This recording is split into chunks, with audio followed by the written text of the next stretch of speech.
بسم اللہ الرحمن الرحیم الحمد للہ کفا والصلاة والسلام علی رسولہ المصطفیٰ اما بعد اعوذ باللہ من الشیطان الرجیم بسم اللہ الرحمن الرحیم ونزلنا علیک الکتاب تبیانا لکل شیء وهدى ورحمة وبشرى للمسلمين صدق اللہ العظیم وقال النبی صلی اللہ وعن علی رضی اللہ عنہ قال رسول اللہ صلی اللہ علیہ وسلم طلب العلم فریضۃ علی کل مؤمن ان یعرف الصوم والصلاة والحرام والحدود والاحکام او کما قال علیہ الصلاۃ والسلام۔ اللہ رب العزت کا احسان اور کرم ہے کہ اللہ تعالیٰ نے ہمیں ایمان کی دولت عطا فرمائی۔ اللہ نے اس دنیا کے اندر انسانوں کی ہدایت اور رہنمائی کے لیے بے شمار انبیاء علیہم الصلاۃ والسلام کو بھیجا۔ حضرت آدم علیہ السلام سے لے کر پیارے نبی صلی اللہ علیہ وسلم کے اس دنیا میں آنے تک لاکھوں انبیاء علیہم السلام دنیا کے اندر تشریف لائے، لیکن آپ غور کریں، کسی نبی کے آنے کے بعد دنیا کے اندر تہذیب و تمدن، قوم کی ترقی، حالات نہیں بدلے۔ نبی کے آنے سے قوم کی اصلاح ہوئی، لیکن ان نبی کے آنے کے بعد ایسا نہیں ہوا کہ دنیا میں اچانک تبدیلی آ گئی ہو۔ اگر غور کریں تو بنی اسرائیل کے تقریباً 33,000 انبیاء ایک ہی قوم کی طرف مبعوث کیے گئے، اور وہ نبی آتے رہے، اور ایسا نہیں کہ پوری دنیا کے اندر، بلکہ 3 ممالک عراق، مصر اور ملک شام، جسے آج کے دور میں سیریا کہا جاتا ہے، ان 3 ملکوں کے اندر انبیاء علیہم الصلاۃ والسلام آئے۔ اور جب یہ 33,000 انبیاء یعنی حضرت عیسیٰ علیہ السلام جو بنی اسرائیل کے آخری نبی تھے، آپ اس زمانے کو بھی اٹھا کر دیکھیں تو اس صرف پوری دنیا کی تو کیا، ان 3 ملکوں کی بھی وہ حالت بدلی ہوئی نظر نہیں آتی۔ دوسری طرف جب سرکار دو عالم صلی اللہ علیہ وسلم اس دنیا کے اندر تشریف لائے، آپ نے اپنا پیغام پہنچانا شروع کیا۔ آپ کا پیغام شروع ہونا تھا کہ دنیا کے حالات بدلنے شروع ہو گئے۔ ابھی آپ مکہ المکرمہ کے اندر ہیں، ہجرت کر کے مدینہ منورہ تشریف نہیں لائے۔ آپ کا پیغام ہجرت سے چند سال پہلے چند صحابہ کرام کے ذریعے مدینہ منورہ پہنچا، صرف پیغام ہی پہنچا، لیکن مدینے کے حالات بدلنے شروع ہو گئے۔ کس دور میں آپ صلی اللہ علیہ وسلم کا مبعوث کیا گیا؟ ایسا دور تھا کہ اگر آپ عرب کے اس وقت کے حالات کو دیکھیں، پڑھیں یا سنیں تو کوئی خرابی، کوئی کمی، کوئی عیب ایسا نہیں تھا جو وہاں کی قوم میں نہ ہو۔ وہاں پر قتل و غارت عام تھی، بغیر بات کے قتل کر دیا، لوٹ کھسوٹ، ڈاکہ زنی، اسی طریقے پر شراب نوشی ایسی عام تھی کہ جب شراب کی حرمت نازل ہوئی اور صحابہ کرام نے اس شراب کے مٹکوں کو پھوڑا تو مدینے کی گلیوں میں شراب ہی شراب بہی پھر رہی تھی۔ کوئی مجلس، کوئی محفل بغیر شراب کے نہیں ہوتی تھی۔ وہ بڑا عیب جو آج کے دور میں بھی انسان نہیں کر سکتا کہ بچیوں کو زندہ قبر کے اندر گڑھا کھودا وہاں دبا دیا۔ اور اس کے علاوہ لڑائی اور جنگ ایسی تھی کہ دنیا کے اندر عرب قوم اس اعتبار سے جانی جاتی تھی، کہا جاتا تھا کہ یہ عرب کی بدو ہیں، یہ عرب کی جاہل قوم ہے، یہ کہا جاتا تھا۔ ایسے ماحول کے اندر اللہ کے نبی صلی اللہ علیہ وسلم تشریف لے کر آئے، اور آپ کے آتے ہی وہ حالات بدلنے شروع ہوں کہ وہ قبیلے، وہ قومیں جو کئی سو سال سے برابر ایک جنگ کے اندر مبتلا تھی، آپ صلی اللہ علیہ وسلم کا پیغام ملتے ہی امن اور محبت کا درس دینے لگے۔ وہ قومیں جن کے مزاج کبھی نہیں ملتے تھے، لیکن آج وہ قوم ایسی ہو گئی کہ آپ صلی اللہ علیہ وسلم نے ایک ایسا عمل کیا کہ دنیا میں اس کی نظیر نہیں ملتی، جسے مواخات کہا جاتا ہے۔ ایک صحابی کو، ایک مہاجر صحابی کو انصاری صحابی کا بھائی بنایا۔ کون مہاجر، کون انصاری؟ مہاجر وہ ہیں جو مکہ مکرمہ سے اپنا مال و دولت، اہل و عیال، اسباب سب کچھ چھوڑ کر آئے۔ انصار وہ صحابہ جو مدینہ منورہ میں تھے۔ اتنا فاصلہ تھا کہ تقریباً 450-500 کلومیٹر کا فاصلہ ان دونوں بستیوں میں۔ اگرچہ عربی زبان بولتے ہیں لیکن ان کے بولنے کا انداز الگ، ان کے بولنے کا انداز الگ۔ مکہ مکرمہ کے رہنے والے صحابہ، ان کا مزاج تجارت اور بزنس کا، مدینہ منورہ کے رہنے والے صحابہ ان کا مزاج کاشتکاری اور کھیتی کا۔ مزاج بھی نہیں ملتے، کاروبار بھی نہیں ملتا، زبان کا انداز بھی نہیں ملتا، یہاں تک کہ رہن سہن کے طریقے بالکل الگ۔ اور اسی وقت نہیں، آج کے لوگ بھی وہاں جانے والے اس بات کو محسوس کر کے بتلاتے ہیں کہ ان کا مزاج آج بھی الگ ہے، ایسا الگ مزاج۔ لیکن اللہ کے نبی صلی اللہ علیہ وسلم کا ایک پیغام آ جائے، آپ ایک کو دوسرے کا بھائی بنا دیں تو وہ ایسے بھائی بن کر رہیں کہ اپنا مکان میں سے برابر کا حصہ دیں، اپنی زمین میں برابر کا حصہ دیں، اپنے کاروبار میں برابر کا شریک کریں۔ حتیٰ کہ یہ مثال بھی ملتی ہے، اگر ایک انصاری صحابی کی 2 بیوی ہیں، وہ ایک بیوی کو طلاق دے کر کہتا ہے کہ اس کی عدت گزرنے کے بعد آپ اس سے نکاح کر لینا، چونکہ اب آپ مدینہ منورہ کے اندر آئے ہو، میرے بھائی کے پاس بیوی نہیں، میرے پاس 2 ہیں، تو میں ایک کو اپنے سے جدا کر کے آپ کے نکاح میں دے دیتا ہوں۔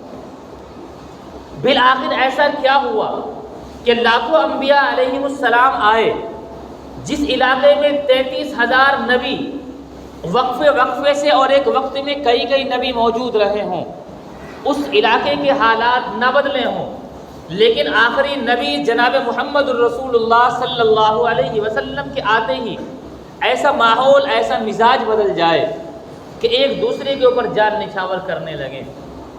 اور اب سے چند سال پہلے جو تمام عیب اپنے اندر رکھے ہوئے رہتے تھے، اچانک آج وہ ایسے ہو گئے کہ ان عیبوں کا تذکرہ بھی ان کی زبانوں سے نہیں ہوتا۔ وہ صرف پیغام ہے جو اللہ تبارک و تعالیٰ نے اپنے محبوب جناب محمد الرسول اللہ صلی اللہ علیہ وسلم کے ذریعے قرآن کریم کو بھیج کر نازل کیا۔ وہ قرآن نازل ہوا، اللہ نے اس کے بارے میں فرمایا کہ کیسا قرآن ہے، فرما دیا وَنَزَّلْنَا عَلَيْكَ الْكِتَابَ، ہم نے آپ کے اوپر کتاب اتار دی ہے۔ کتاب سے مراد قرآن کریم۔ اب یہ کتاب کیسی ہے، کیسے حالات بدلیں گے؟ فرمایا تِبْيَانًا لِكُلِّ شَيْءٍ، اس کتاب کی سب سے پہلی خاصیت آپ یہ سمجھیے، تِبْيَانًا لِكُلِّ شَيْءٍ، یہ کتاب، یہ قرآن ہر بات کو کھول کھول کر بیان کرتی ہے۔ یہی نہیں کہ دین کی بات، بلکہ دنیا کے معاملات کو بھی کھول کھول کر بیان کرتی ہے۔ جب معاملات کھل کر سامنے آ جائیں تو وہ سمجھ میں جلدی آتے ہیں۔ پھر فرما دیا وَهُدًى، یہ کتاب جب ہر بات کو کھول کر بیان کرتی ہے، اس کے ساتھ ساتھ اللہ نے ہدایت اسی کتاب کے اندر رکھی ہے، یہ ذریعہ ہدایت ہے۔ وَرَحْمَةٌ، اور یہ کتاب رحمت بھی ہے، اسے پڑھ کر، سن کر، سمجھ کر اور عمل کر کے ہدایت اور رحمت نازل ہوگی۔ وَبُشْرَىٰ لِلْمُسْلِمِينَ، اور جو اس کتاب کی اطاعت کرنے والے لوگ ہیں، جو اہل ایمان ہیں، جو مسلمان ہیں، اطاعت کر رہے ہیں، فرمایا یہ ان لوگوں کے لیے خوشخبری بھی ہے۔ صرف کتاب ہی نہیں بلکہ اس کتاب کے اندر چھپی ہوئی اتنی باتیں جو ایک آیت میں اللہ نے ذکر فرما دی۔ تِبْيَانًا لِكُلِّ شَيْءٍ، یہ کتاب ہر بات کو کھول کر بیان کرتی ہے۔ وَهُدًى، یہ کتاب ہدایت ہے۔ وَرَحْمَةً، یہ کتاب رحمت بھی ہے۔ وَبُشْرَىٰ لِلْمُسْلِمِينَ، اور مسلمانوں کے لیے خوشخبری بھی ہے۔ کیسی خوشخبری؟ کہ جب اس کتاب کو پڑھا جائے، اس پر عمل کیا جائے، اس کو سمجھا جائے، جنت اور جہنم کے مضامین سامنے آئیں، تو اس کو پڑھ کر آدمی عمل کرے گا، وہی جنت ان ایمان والوں کے لیے اللہ نے تیار کی ہے۔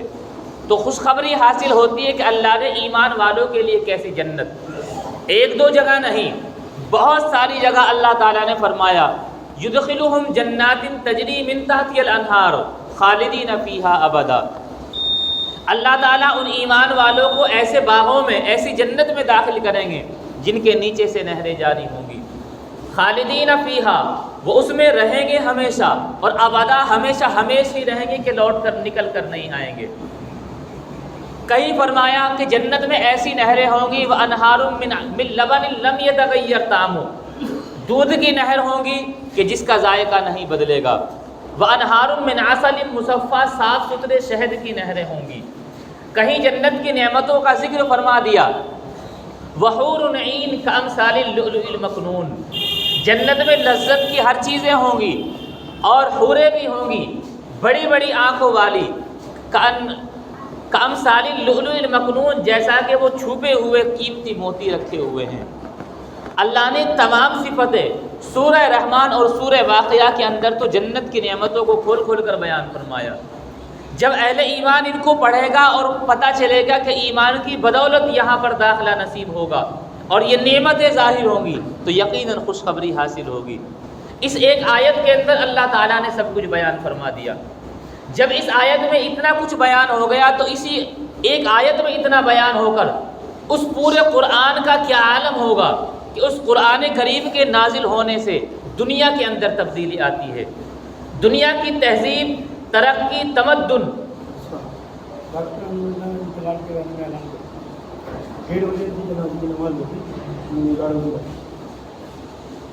دنیا کی تہذیب، ترقی اس قرآن کریم کے بعد ہوتی ہے۔ یہ قرآن آتا ہے وہ ترقیاں شروع ہو جاتی ہیں۔ اسی لیے چاہے وہ مسلم مورخ ہو، ہسٹری لکھنے والا ہو، چاہے وہ عیسائی مورخ ہو، جب تاریخ کو لکھتا ہے اور حضرت عیسیٰ علیہ السلام سے 5000 سال پہلے کی تاریخ حضرت نوح علیہ السلام سے لے کر لکھنا شروع کرتا ہے، ہر دور کی تاریخ کو لکھتا جاتا ہے، لیکن اللہ کے نبی صلی اللہ علیہ وسلم کے دور کی جب تاریخ لکھتا ہے، چونکہ وہ کرسچن ہے، عیسائی ہے، وہ آپ صلی اللہ علیہ وسلم کی تاریخ لکھنا پسند نہیں کرتا، تاریخ بیان کرنا پسند نہیں کرتا، ورنہ تو ان کی سوچ کے مطابق ان کے نبی کی تعریف کم ہو جائے گی، لیکن اس دور کو بہتر دور لکھتا ہے۔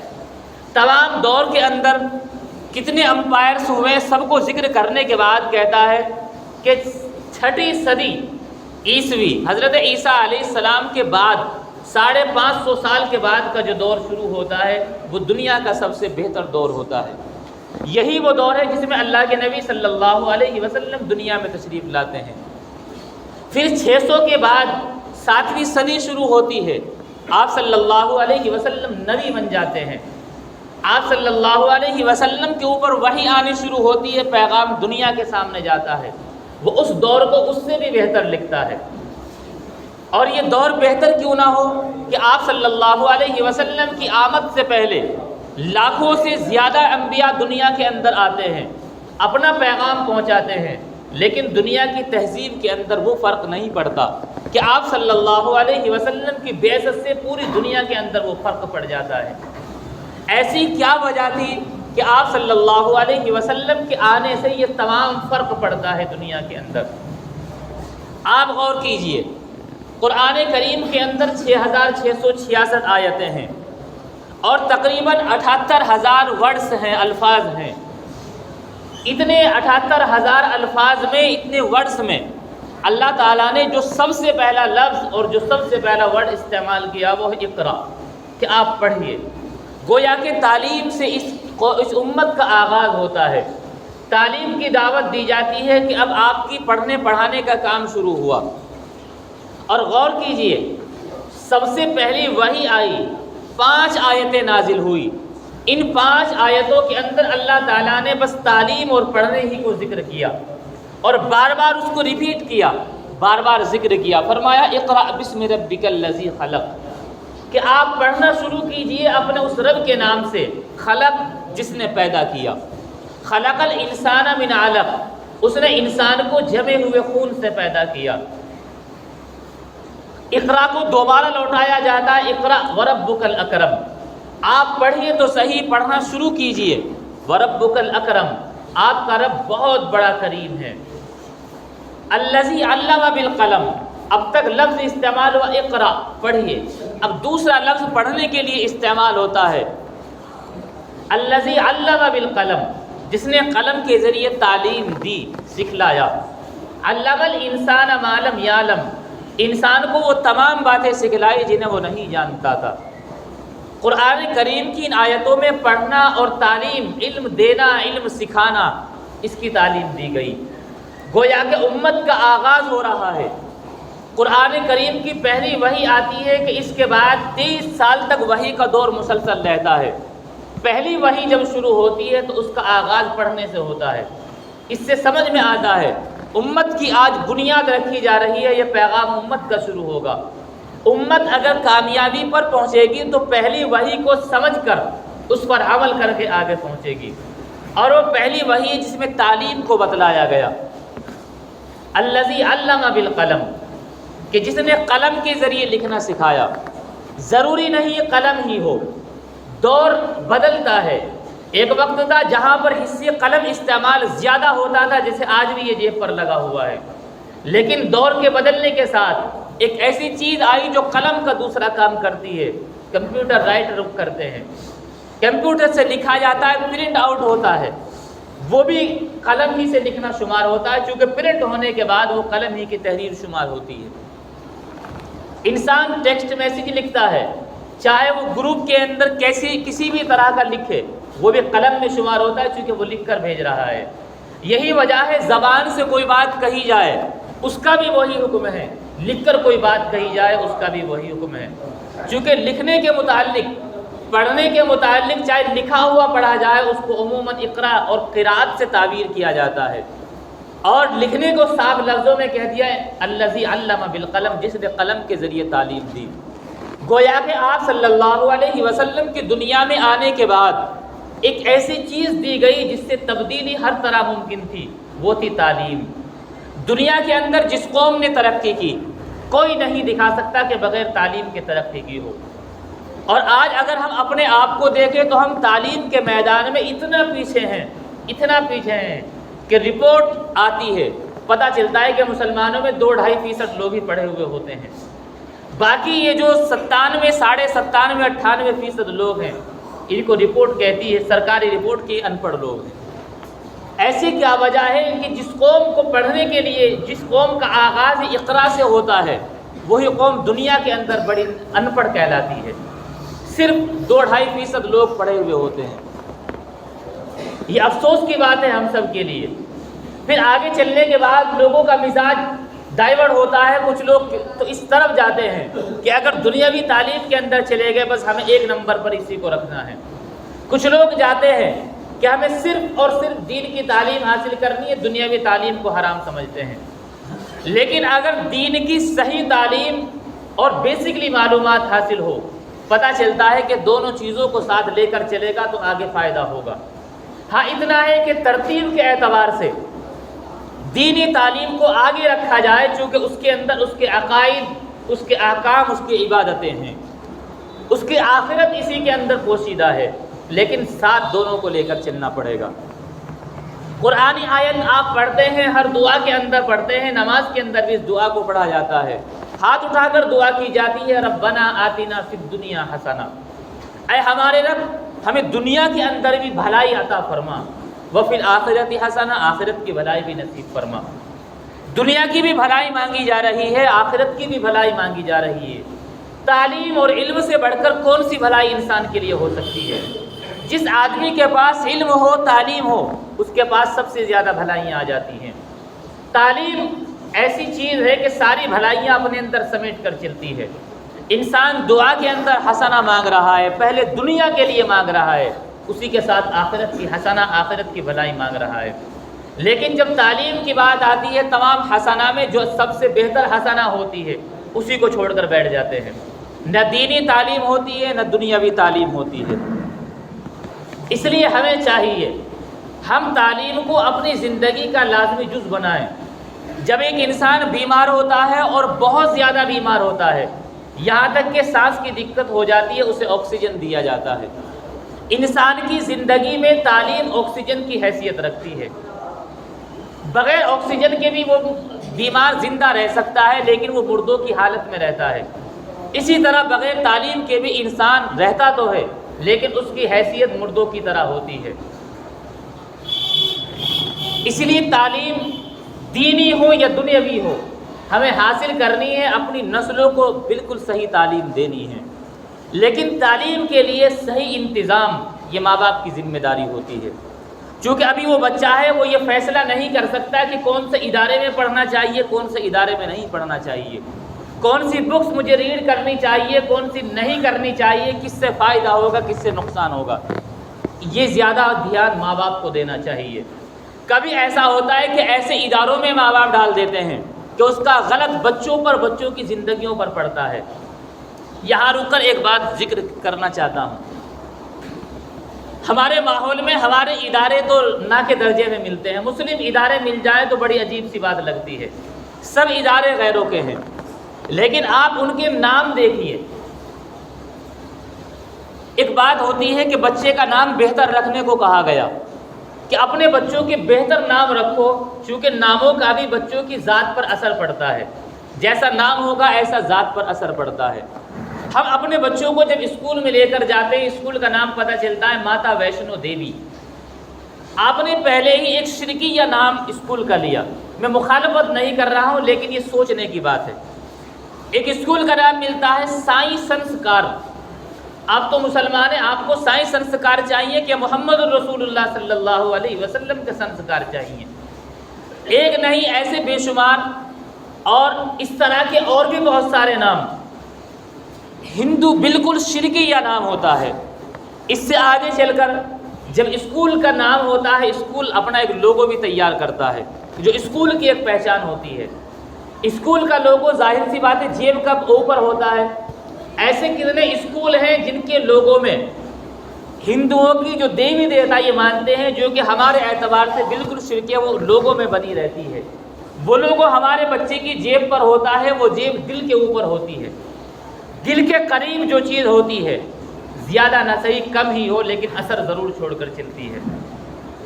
اس بات کو سمجھے، میں مخالفت نہیں کر رہا ہوں، لیکن یہ بھی غور کرنے کی بات ہے۔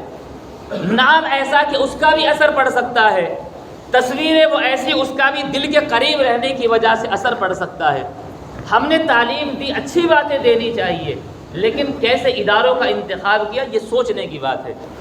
اور پھر ہم اس کو ایسے ایک نمبر پر رکھتے ہیں کہ صبح سے شام تک وہ تعلیم، اور دینی تعلیم کا یہ حال ہوتا ہے، اس کو 10-15 منٹ کے لیے کوئی ٹیوشن لگایا جاتا ہے۔ بچوں کے اب ایگزام چل رہے ہیں تو کہہ دیا جاتا ہے حافظ صاحب کچھ دن چھٹی رکھ لے گا بچہ، اس کے ایگزام چل رہے ہیں۔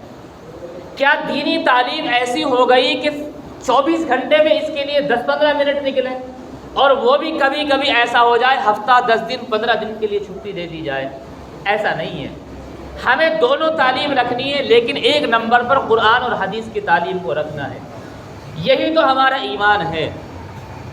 اللہ کے نبی صلی اللہ علیہ وسلم کی جو حدیث حضرت علی رضی اللہ عنہ سے مروی ہے، جو میں نے پڑھی، آپ نے فرمایا طلب العلم فریضۃ علی کل مؤمن ان یعرف الصوم والصلاۃ والحرام والحدود والاحکام، کہ علم حاصل کرنا ہر مسلمان کے اوپر فرض ہے۔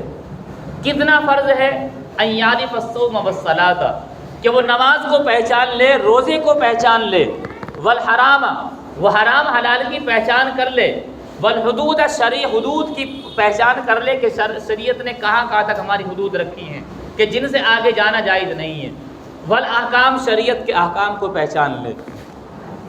اسی بنا پر کہا جاتا ہے کہ علم دین ہی کی 2 قسمیں ہیں۔ ایک علم دین جس کو کہا جاتا ہے فرض کفایہ، ایک علم دین جس کو کہا جاتا ہے فرض عین۔ فرض، اتنا علم حاصل کرنا ہر مسلمان پر فرض عین ہے، جس حدیث شریف کے اندر کہا گیا کہ وہ نماز، روزہ، حلال حرام، شرعی احکام، شرعی حدود پہچان لے۔ اتنا علم حاصل کرنا ہر مسلمان کے اوپر فرض ہے۔ اور اس سے زیادہ علم حاصل کرنا کہ وہ معاشرے میں کیا کیا چیز چل سکتی ہے، مثلا وراثت کے احکام ہیں، ہر آدمی نہیں سیکھ سکتا۔ اس کے علاوہ اور بھی بہت ساری مسلمانوں کی ضرورتیں ہیں، وقف کے احکام ہیں، دوسرے بھی بہت سارے احکامات ہیں، ان کو سیکھنا، اس کو کہا گیا کہ فرض کفایہ ہے، کہ اگر تمام مسلمان بھی نہ سیکھیں، معاشرے میں، محلے میں، علاقے میں چند لوگ بھی ان تمام چیز کو سیکھ لیں تو سب کی طرف سے ادا ہو جائے گا۔ اور اگر پورے علاقے میں ان مسائل کو جاننے والا بھی کوئی نہ ہو تو ہر ایک گناہ گار ہوگا۔ تو علم دین بھی ایک فرض عین ہوتا ہے جو ہر مسلمان، ہر ایمان والے کے ذمہ ضروری ہوتا ہے۔ ایک فرض کفایہ ہوتا ہے کہ اگرچہ سب کے ذمے ضروری ہے، لیکن اگر پورے علاقے میں چند لوگ بھی اس کو سیکھ لیں تو سب کی طرف سے فرض ادا ہو جاتا ہے۔ یہ علم ہوتا ہے۔ بہرحال مذہب اسلام نے کسی بھی علم کو سیکھنے سے منع نہیں کیا، یہ بات تو بارہا کہی جاتی ہے، لیکن اول مرحلہ کے اندر ہم علم دین کو رکھیں، قرآن کو صحیح پڑھنا، اس کو سمجھنا، یہ ہم اپنے آپ کو بھی سیکھیں، اپنی اولاد کو بھی تعلیم دیں۔ اس کے بعد دوسری تعلیم دیں، جہاں تک ہو سکتا ہے ہم اپنی اولادوں کو تعلیم اس حد تک دیں کہ اس سے بڑی چیز تعلیم اور تربیت، اس سے بڑی چیز کوئی باپ اپنی اولاد کو نہیں دے سکتا۔ ہم تمام شوق میں اولاد کے پیسہ خرچ کرتے ہیں، اس کا حساب بھی ہو سکتا ہے، لیکن اگر آپ تعلیم کے اوپر اپنی اولاد کی تعلیم پر پیسہ خرچ کرتے ہیں تو اللہ تعالیٰ کے یہاں وہ صدقے میں شمار ہوتا ہے۔ بعض آثار سے پتہ چلتا ہے اللہ تعالیٰ کے یہاں اس کا حساب نہیں ہوگا۔ ایسی چیز آپ اپنی اولاد کو دے کر جا رہے ہیں، لیکن تعلیم اور تربیت دونوں چیزیں دی جائے۔ اسکول کالج کے اندر آپ اپنی اولادوں کو اعلیٰ سے اعلیٰ تعلیم دیں، لیکن اس سے پہلے دینی تعلیم کا انتظام کریں، اس سے بڑھ کر اسی کے ساتھ ساتھ تربیت کا ماحول اپنا خود تیار کریں، تب جا کر ہماری نسل ایسی پیدا ہوگی کہ دنیا کے اندر وہ الگ چمکے گی۔ ورنہ تو دنیا کے اندر آپ صلی اللہ علیہ وسلم سے پہلے بھی کتنے ہزار سال سے دنیا چل رہی تھی اور چلتی آئی ہے، لیکن آپ صلی اللہ علیہ وسلم کی تعلیم اور تربیت کے نتیجے میں دنیا کے اندر تبدیلی آئی۔ وہی تبدیلی آپ صلی اللہ علیہ وسلم کی تعلیم کو آگے رکھ کر ہم بھی لا سکتے ہیں۔ علم ایسی چیز ہے، آپ صلی اللہ علیہ وسلم دعا مانگتے تھے، اللہم انی اسألک علما نافعا، الہ العالمین میں تجھ سے نفع پہنچانے والا علم کا سوال کرتا ہوں، ایسا علم چاہتا ہوں جو لوگوں کو فائدہ پہنچائے۔ آپ پناہ بھی چاہتے تھے، فرماتے تھے اللہم انی اعوذ بک من علم لا ینفع، اللہ میں ایسے علم سے بھی پناہ چاہتا ہوں جو لوگوں کو فائدہ نہ پہنچائے، ایسے علم سے میں پناہ چاہتا ہوں، مجھے تو وہ علم چاہیے جس سے لوگوں کو فائدہ پہنچے۔ کبھی ایسا بھی ہوتا ہے ہم علم حاصل کر لیتے ہیں، تعلیم کے میدان میں آگے پہنچ جاتے ہیں، لیکن اپنی قوم کے بارے میں ذرہ برابر نہیں سوچتے کہ اس قوم کو بھی فائدہ ہو۔ آپ صلی اللہ علیہ وسلم دعا کر رہے ہیں ایسے علم کی کہ جس سے آگے بھی لوگوں کو فائدہ پہنچے۔ ہم دعا بھی کریں، اس کی تو قرآن کریم کے اندر بھی تعلیم دی گئی۔ اللہ تعالیٰ نے فرمایا وَقُلْ رَبِّ زِدْنِی عِلْمًا، کہ محبوب آپ یہ کہیے، یہ دعا کریے رب زدنی علما، الہ العالمین میرے علم کو بڑھا دے، میرے علم میں اضافہ فرما۔ ایسی چیز جس کی تعلیم اللہ تعالیٰ قرآن کریم کے اندر دے، ایسی چیز جس کا سوال آپ صلی اللہ علیہ وسلم دعا میں کریں، اور اتنی اہمیت ہونے کے باوجود اگر پھر بھی آج یہ امت، یہ قوم تعلیم حاصل نہیں کرتی، اپنی اولاد کو تعلیم نہیں دیتی، تو پھر یہ سوچنے کی بات ہے کہ ہم آپ صلی اللہ علیہ وسلم کے نقش قدم پر کہاں ہیں، کہاں ہونا چاہیے، کہاں کھڑے ہوئے ہیں۔ اللہ تعالی ہم سب کو، ہماری نسل کو علم نافع عطا فرمائیں، علم سو سے ہم سب کی حفاظت فرمائیں۔ وآخر دعوانا الحمد للہ رب العالمین۔